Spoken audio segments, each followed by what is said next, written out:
you get it? Is it on? Hello, everyone, and welcome to another episode of Taking Over the World with Ed and Aaron. What's up, buddy? What is up, good sir? Oh, exciting stuff. OBJ signed to the Dolphins. Did he? Yes. Is that before or after he split with Kim K? Were they actually dating? I don't know. I just see random I don't stuff. know. That was like a random comment. I don't think he's been with Kim K for years, but whatever. There was some link, bro. I saw it. No. But everybody... Who wouldn't? Ooh. Would that be like a power couple? Like if we need a power couple ranking to go through the NFL, like a bracket.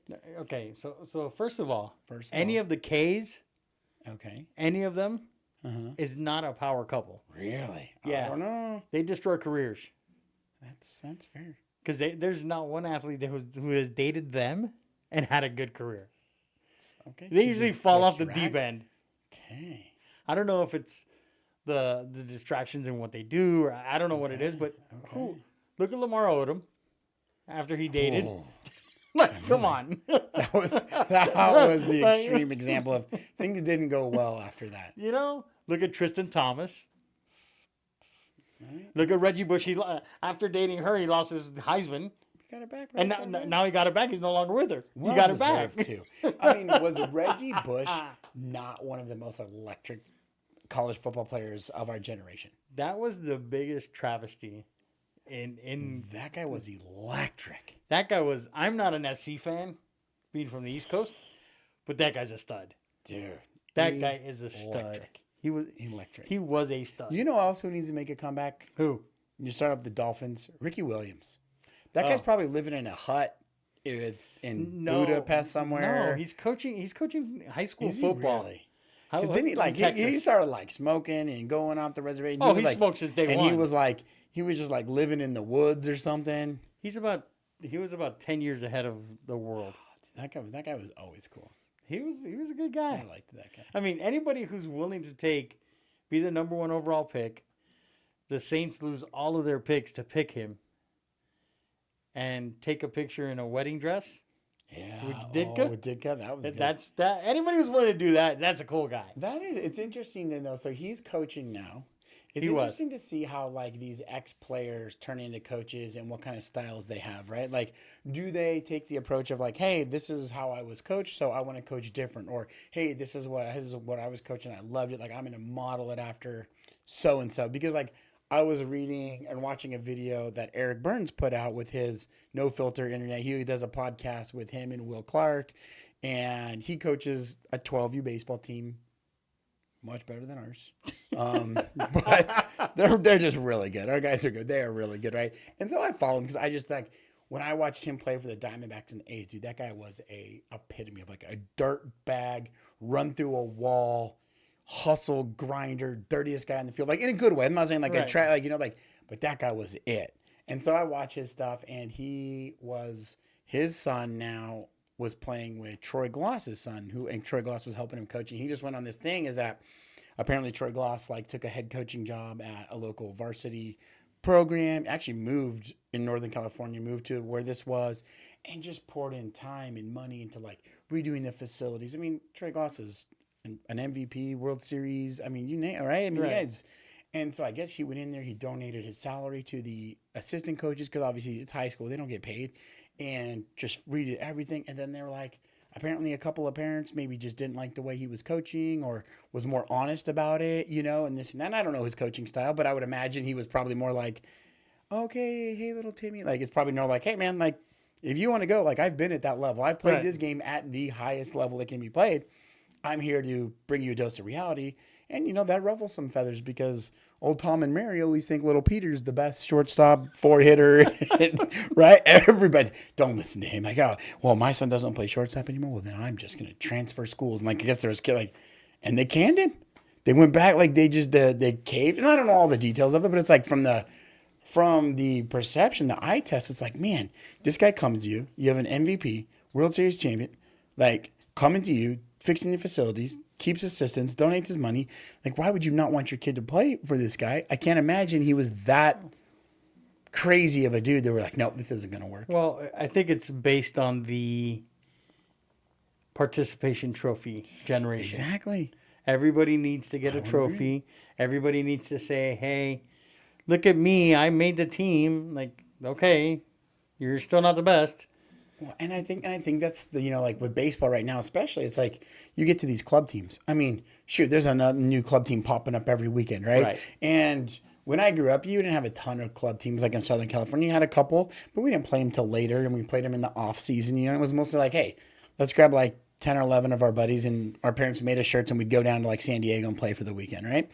And now it's just like, well, if we don't like it, like we're gonna go bounce to this team, or we're gonna start our own team. Like I've seen all these. I'm just like, oh, I thought you were on this team. I thought you were on this team. You got this kid guest playing for that team. Then you turn on guest play for this team, which I'm fine with. You're helping your buddies out, whatever. But it's like the same people every weekend are just going wherever they can get, and just like sometimes it's just like, man, when do we teach them? Be loyal, build, have a little adversity, get better. Like because that whole, I think that whole thing has just ended for everybody. Like hey, I'm going to stay here and I'm going to grind it out and I'm just going to earn my position. Yeah. Doesn't exist. No. Let me go somewhere else where it's easy. I can just get in, get out. And if you don't give me what I want, I'll go somewhere else. That's how it is. But it drives me crazy. Even in pro athletes are the same way. Sure. Hey, you're not going to give me what I want. I'm going to go somewhere else. How about you stay somewhere? And I mean, look. Hold on, because this is where you go. You got me going on this one. Like look at LeBron, right? Where's the only place where LeBron has not had people fired? I don't even know. In Miami. Oh, really? Because Pat Riley and like, Coach no Spo were like, no, this is our house. Yeah. You guys don't make the rules. You guys play the ball, but you guys do not make the rules here. We make the rules. And when he wanted more control, Pat's like, deuces, brother, you can get out. And we've been to the finals since he left. Yeah. We haven't won them, granted. We don't have the most spectacular team. But it's been like, yeah, we're gone. Well, and you go back to that decision. He went there because Wade was there, and who else was there with him at the time? Bosch, that's what I was thinking of, right? UD, the old school.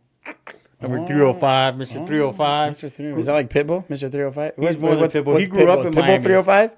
Pitbull's Mr. 305 too. We'll call them both Mr. 305s. Okay. But UD's the old school 305. Yikes. He was the old guy. But that's the thing is like you're moving. So now they just got the Lakers coach fired again. Oh, he got fired again? Yeah. He just got fired right now? He got fired like last week. Okay. So I don't pay attention enough to basketball. Yeah, I mean, this is every coach that he brings them to brings them to within the finals or at the finals, and then next year they get canned because the expectations are you have LeBron, you should win every game. It just doesn't work that way anymore. No, I mean you just can't go off like, and that's what we see. I see that like on baseball fields and stuff too that I'm always on, or even softball fields. It's like the day of having one outstanding, you can have the best player in the state. That's not going to do it anymore. Like you need the team, you need people to buy in. And when you as parents or you as kids are like, no, you're the best, honey, don't worry about it. You really should be starting in this position or playing goalie or the center or the wide receiver. You should be QB1. You should be batting fourth. Like when people and as parents, we start to put that in their head, and that's all they know. And so when they face the adversity, like, well, why am I batting sixth now or seventh now, or why am I the small forward instead of the point guard? I don't even know what positions I'm talking about anymore. But it's like I used to be QB1. Why are you asking me if I can play receiver now? It's like, well, learn to adapt. I mean, you look at probably a great example, current example is McCaffrey, right? Luke McCaffrey goes as a quarterback, playing 2 years in college as a quarterback, transfers from Rice to a wide receiver. Obviously, on the offensive side of the ball, he probably knows what quarterbacks are thinking. And now he gets drafted to the NFL. Like, talk about somebody that's willing to adapt and change rather than just being like, nope, I'm going to be a quarterback. Nope. And that was maybe the great hallelujah, amen, Tim Tebow, right? Not wanting to play tight end or an H-back. I'm a quarterback. Edelman was a quarterback in college. There you go. And then he ended up being a slot receiver and probably one of the best. Oh, man, speaking of Edelman, I saw clips of this roast. Have you seen some of these? Dude, I am going today to get home to watch the whole thing. Wow. Because all of the clips that I've seen are amazing. Edelman going through, he's like, I've been waiting all day. You, Belichick, you always tell us how many goes. You tell us to do a job. How about get a job? Oh, I was dying. Then he was like, I heard one was like you kept saying we play at the level of Foxborough High. Maybe that's because that's the only job offer you have on the table right now. I was like, Dude, they were laying into him. And then I saw my last one was funny. Bledsoe was up there. He's like, Tom, you got all your rings, you got all your stuff. He goes, but I got a couple things you'll never have. He goes, I was the #1 overall draft pick. You know, never gonna get that. And last night I celebrated my 28th wedding anniversary. He just look at and Doug Barney's like, fair enough, dude. Dude, I don't know if I could sign up to be roasted. I mean, I could probably do it. I could do it. I think the gloves come off. Well, one of the ones. So I've seen a bunch of roast shows, right? And I think they're all hilarious. And some of the people you have on there are hilarious.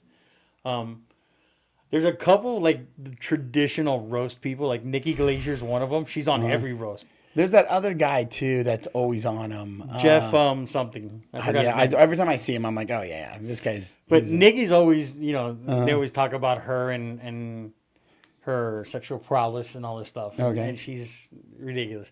But she was making some comments, and I thought it was hilarious.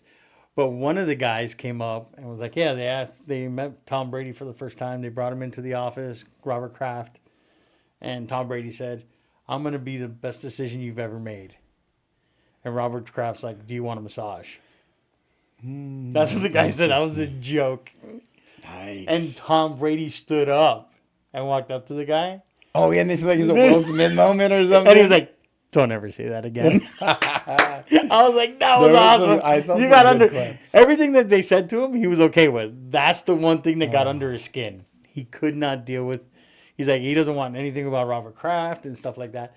But that leads me into like everything we're talking about. I have two quick things for you. One, what'd you think about Florida with the dupe in the outfield? Did you see it? The dupe in the outfield. It was a ball hit to the outfield. Oh, then the outfielder threw him out at third on the missed tag?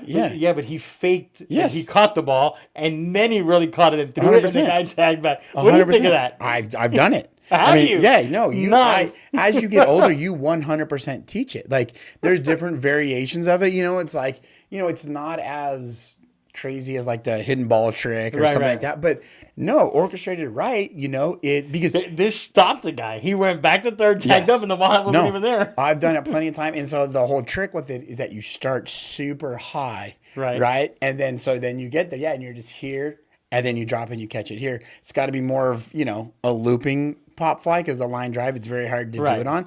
But yeah, it works. What's the old thing too? Like, so when you're an outfielder too, you as a base runner, and like we teach our kids, you always got to know where your outfield is, right? So when you get on bases, especially like when you start to get to second where the outfielders are behind you. First, they're behind you, but you can kind of see two of them as you're running that way. Third, you can kind of see center and right. But second, especially, you don't have a lot of peripheral vision to see how deep or how shallow they are. Right. And second base is that one where it's like, hey, a ground ball through or a looping line drive through, we could score from second, with a good jump and stuff.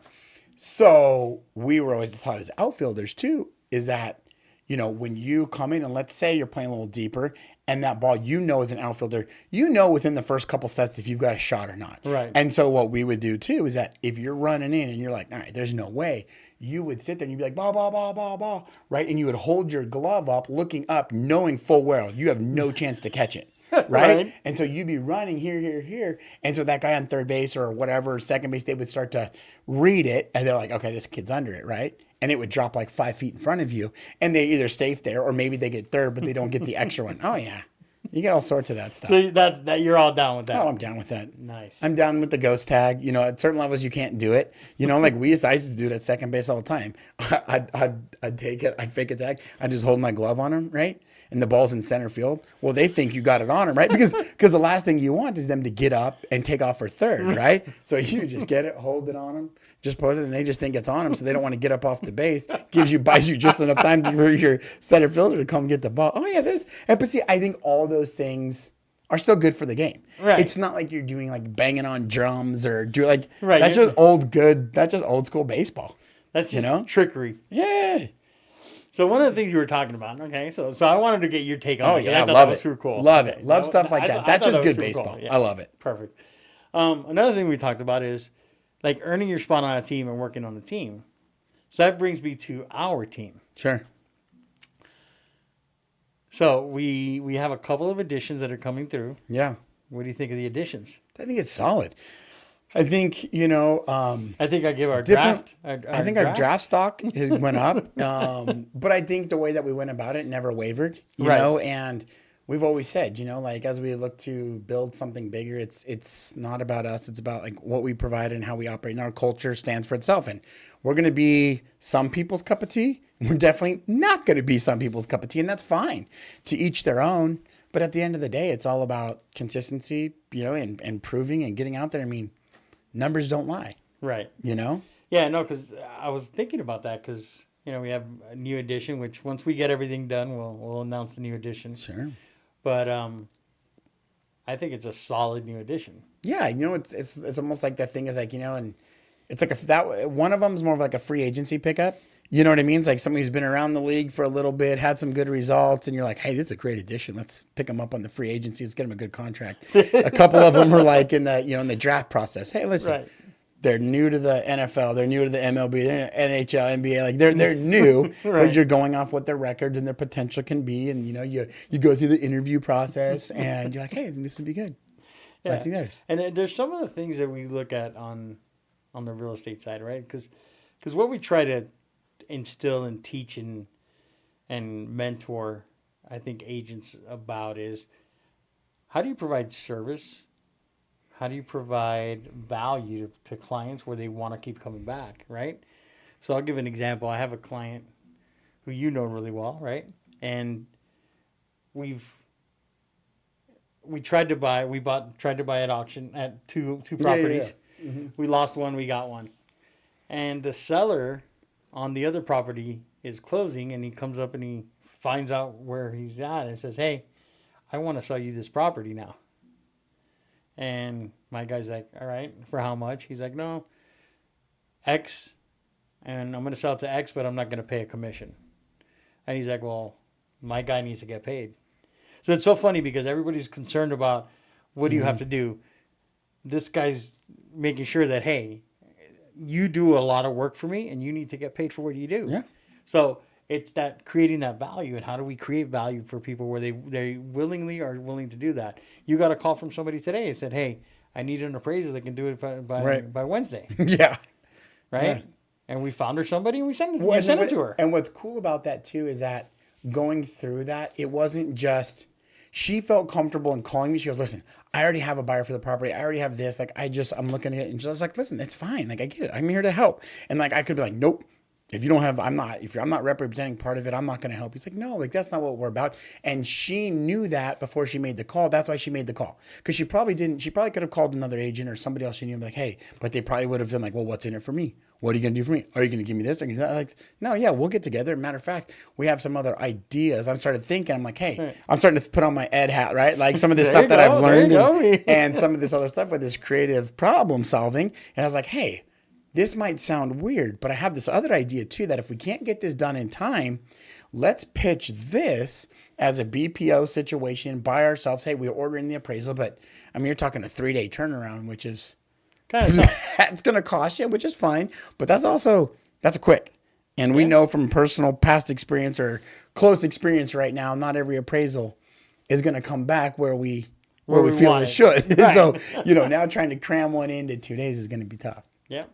But it's funny now that I think about the interview process and finding teams, like again, interviewing, I had a call today, and teams came up and it's like, you start thinking about your team with Fidelity, with the lenders, with home warranties, home inspections, and you start to build this team and everybody knows kind of what their role is and how to work together to facilitate deals. Right. And I think that's why you may say, this lender maybe is not the fanciest. They don't have the biggest name, but they get the job done. They go to work. They fit our culture. It's like when I met Keith for the first time as one of our preferred lenders, it's like we had an instant connection with baseball. We knew a lot of the same people, but, like we were right there. Even Brad, like we had a lot of sports talk. Right. So like it's cool to have those people in your building that, you can connect with and build relationships with.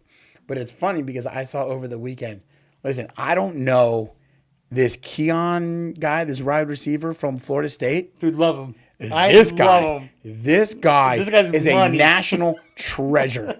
I mean, an absolute national treasure that needs to be protected at all costs. He needs to be signed to a 20-year NFL deal so that he never goes away because, and then I just got in a loop of watching his interviews, and it seems like he's never changed his character, right? He's gone from wherever to Florida State to, now the NFL, and he seems to be the same guy. And he's talking about his puffer jacket that he got from Macy's, and no, I shop like my mom. Like, we shop 2 seasons ahead in the summer. Like, you can get this for $79, $89. Like, I shop ahead, man. He's like, I will take you there. He's like, I can't go at Thanksgiving. Everybody goes at Thanksgiving, right? And I'm like, that's probably his mindset.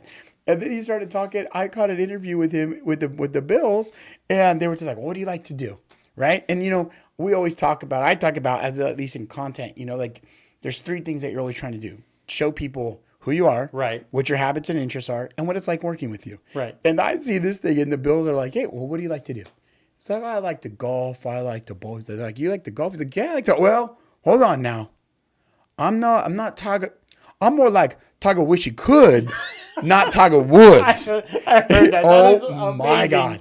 I watched that clip probably 1,000 times. Like, I was rolling because he was so serious. Like, wait, hold on. Listen, I ain't Tiger. I'm Tiger Wish he could, not Tiger Woods. And every time I see him top, he seems and he comes off as a very genuine guy and stuff. And every time he talks about something, I just can't help but to just, what? He gets me. He almost seems like, right, from the outside, because I don't know him personally, neither do you, but he almost seems like... I'm going to call him. I'm going to make him my bestie. There you go.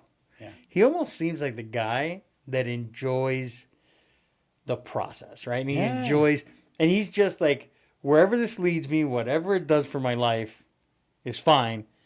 I'm just going to enjoy it as I go. Right. Because he's having a good time doing everything. Yeah. He had a good time when they picked him up in the car, and they had cameras inside the car, and he's talking to the guys in the car. Like, oh, wow, they're recording everything we're doing here. Like, he gets to the hotel and the team facility, and then they have the ice room.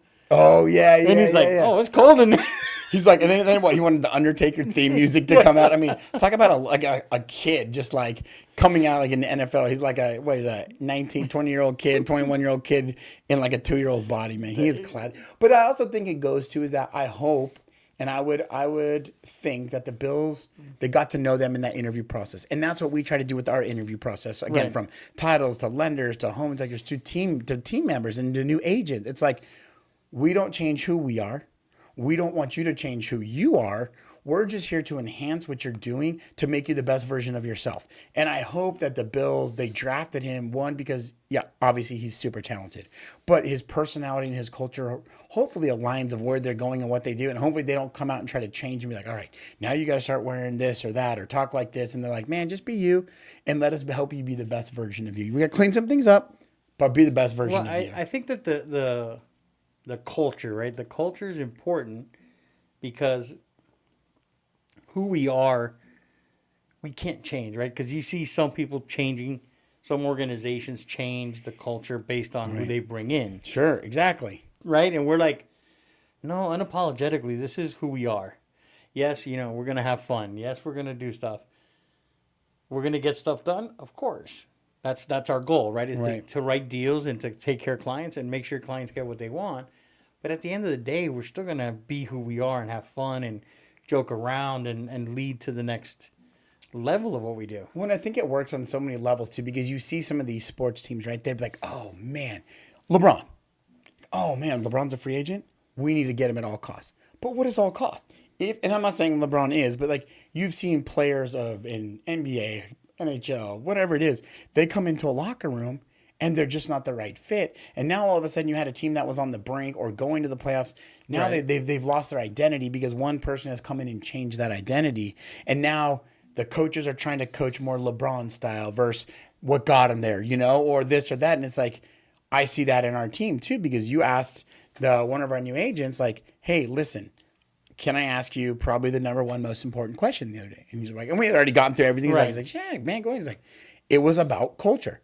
How do you think you would work with our culture? You've seen us talk. You know how we operate. By no means are we super one side or, extremes on either one side. We like to float, but we like to have a good time, and I think like people, there's this misconception that work has to be boring and you have to hate it because I got to go to work today. Or like, man, let's go to work today. Like, I'm fired up. Yeah, I'm fired up. And when you ask them, like, the most important things to us is that you understand our culture and you think it's a fit for you. And then he's like, without a doubt. Right. Without a doubt. And I think, you go we back even to that. asked, sometimes we get a little rambunctious, and are we going to offend you? Because we don't want to offend anybody either, right? So it's a balance of, hey, this is how we are. We're not going to all of a sudden change exactly who we are to accommodate everybody, because we can't, right? Yeah. So we're going to still do what we do. But knowing us and being around us, that some stuff's going to be off color. Yeah. Are you okay with that? And he's like, yeah, I don't think you could offend me. I'm like, okay, perfect then. Because I don't want, if it's something, no matter how bad or how much I want you on our team or how much I think you'd be a great fit and a great addition, if it's going to cause conflict for you or create a situation, it's not worth it. It's not worth it, because right now we don't have that. 100%. Like right now we have a team that we can pretty much speak our mind, pretty much, give each other a nice little nod when you come in and say what we got to say to each other. Well, and I think then that's when you start to change as an individual. Then there starts to be tension, and then you're like, then that's when you're not happy at the job. So it's like, I think if you go and hire and go work for a place or a team that you have the right culture fit and things line up, values, culture, style, I think it works. But if you try to no, I'm going to make this work. It's not really my culture, but I want to kind of be this culture, then it never works. So what would you describe our culture? I think you said it best, rambunctious. Rambunctious, baby. I don't know. I think it's, I think you start to go through our culture and the things that are most important. I know it's faith, our family, each other. I think, we have a high level of respect for each other. And I think, we're also not here to be each other's yes men, right? Like, we're here to push each other, good and bad. You got to hear it sometimes. But I think our culture is a little rambunctious, a little, I mean, it's a little over the top. It's a little sometimes. over the top. It's a little out there. It's not your conventional, real estate, come to work, suit and tie. Hi, Mr. XYZ. My name is Aaron, and I'd like you to sell your house with me today because I have a 7-point system on why this is gonna it's more of hey, let's have a conversation. Let's talk. Let's build some dialogue. Let's build a relationship. And it's a little bit more casual it's a professionalism.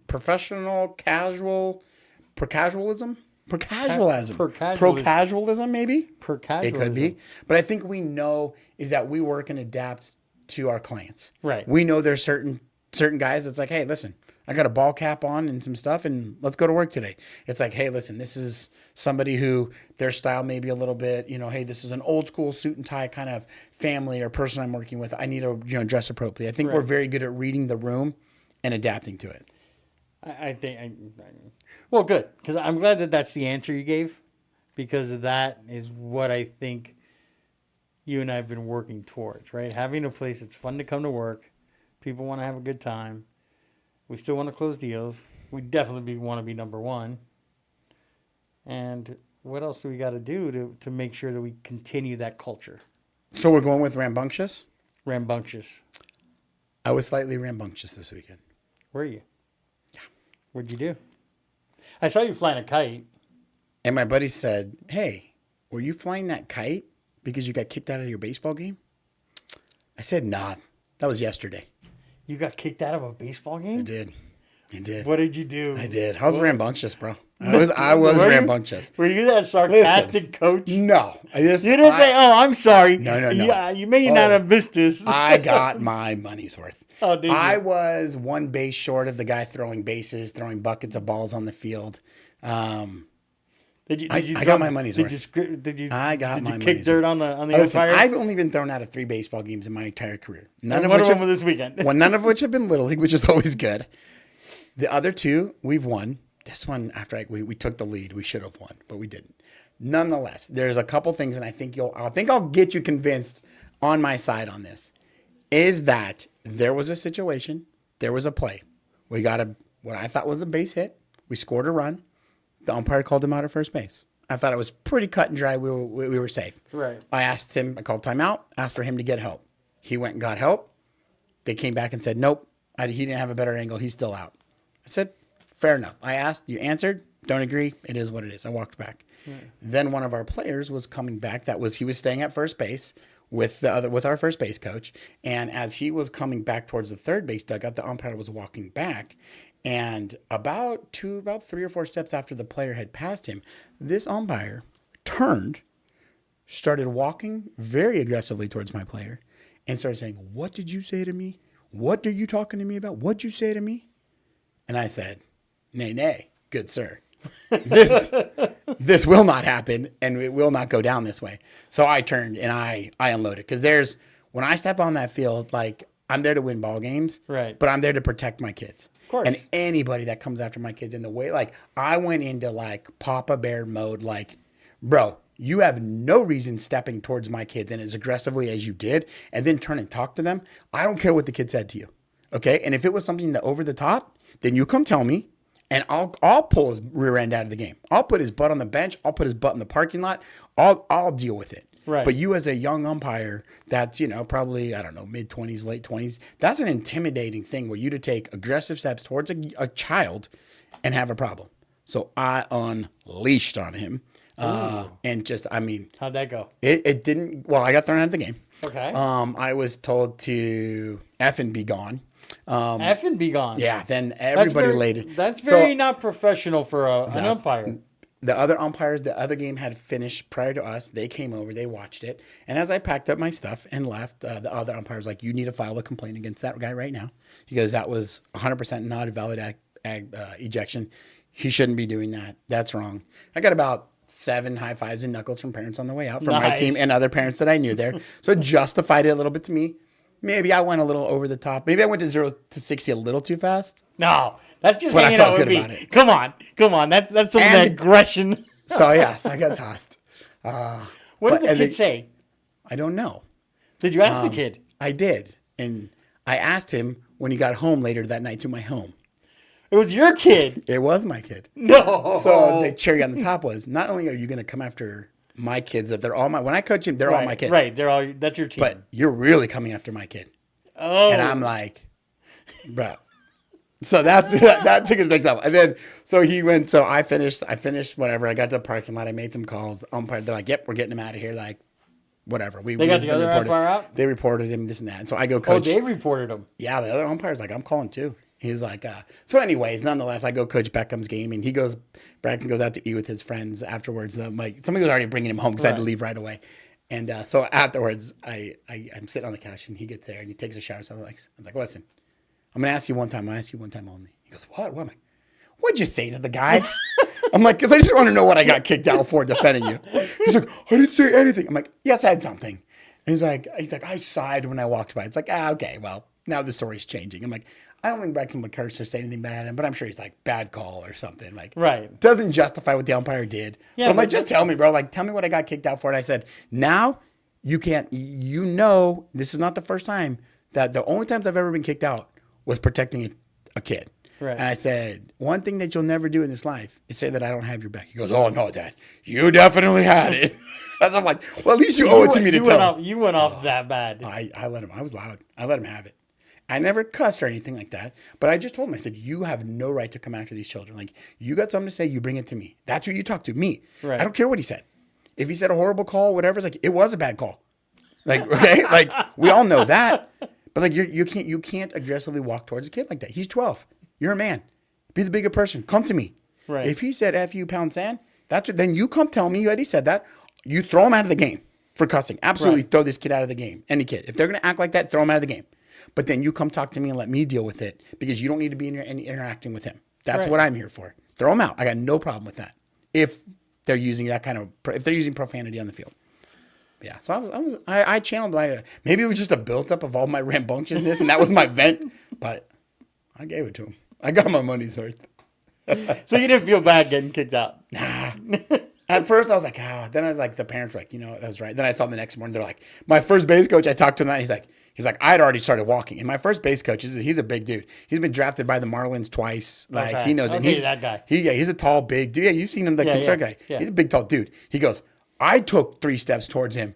And he goes, then I saw you walking towards us. I was like, okay, one of us is going to have to stay in the game. So he says, I'll let you have yours. You're the head coach. You get to do it. But he goes, I was coming too. So it was sacrifice. He goes, yeah, but we both can't go. He's like, I'll let you take this one. And then even some of my parents next time, they're like, nope, we saw it the same thing. We stood up. But he's like, I don't want to. That's not my reputation. I've been throwing out 3 games. And I'm not that guy that's over the top. But it's like, dude, when it comes to the kids, man, we ain't messing around. I read that our culture even leaks onto the field. So I was a little rambunctious.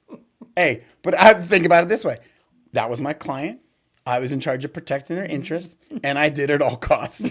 Right? That's what we do. I feel like it was a successful transaction. So you have baseball today, right? I do. Our last regular season game. I got a killer battery going tonight too. We got a friends versus friends arrival tonight, but I already gave. What place are you in? So we're in 5th. I got to check. I think we're in 5th out of 12 teams. We had a little rough patch a couple games ago, but this game could either push us into top 4, which you would get a bye, or no. We have a couple things to fall away. We're in a good spot. We should be 4th or 5th. If we win tonight, we're in good shape. But I got my guy on the mound. I got Beckham behind the plate catching him, so we should be in good shape. We get the ball. Last thing I'm going to talk about culture and team. Yeah.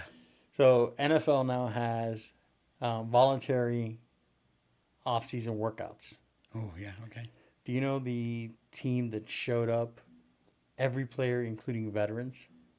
The Raiders. They did, dude. That's right. For AP, like everybody was there. It's gonna be interesting, man. Like they will run through a wall for that guy. But that's the biggest part, man. That's the culture. Yeah. It's the environment that he creates that everybody's there. Like Max Crosby's there, Devontae Adams is there, Christian's there, like Wilkins is there. Everybody's there. It's crazy. Other teams can't get half their team to show up. Well, and that's the thing, like we've always talked about it in sports, and we've won some tournaments, we've won some leagues, and even with my older son Braxton's like we've talked about, we won 3 straight seasons, and was like, listen, not once did we probably have the most talented single player or the top 2 best players, but every time we won, we had the best team. We had boys that would go to bat for each other. They always had good, good relationships, just like that. Like They knew what we were talking about. They believed in each other. They were never like, well, why is that person that? Why is this person that? They were always like, hey, this is my role. This is you. Hey, good job, buddy. Like they were never against each other. And that's when they went to bat for AP to get him that job. Not that he didn't have the credentials, but it was his first full-time hiring head coaching job. And you know what? Sun Devil Nation, baby. AP. Let's go take care of our team. Working out there from the Sun Devils, baby. All right, buddy. Have a great week. Don't get kicked out of any game.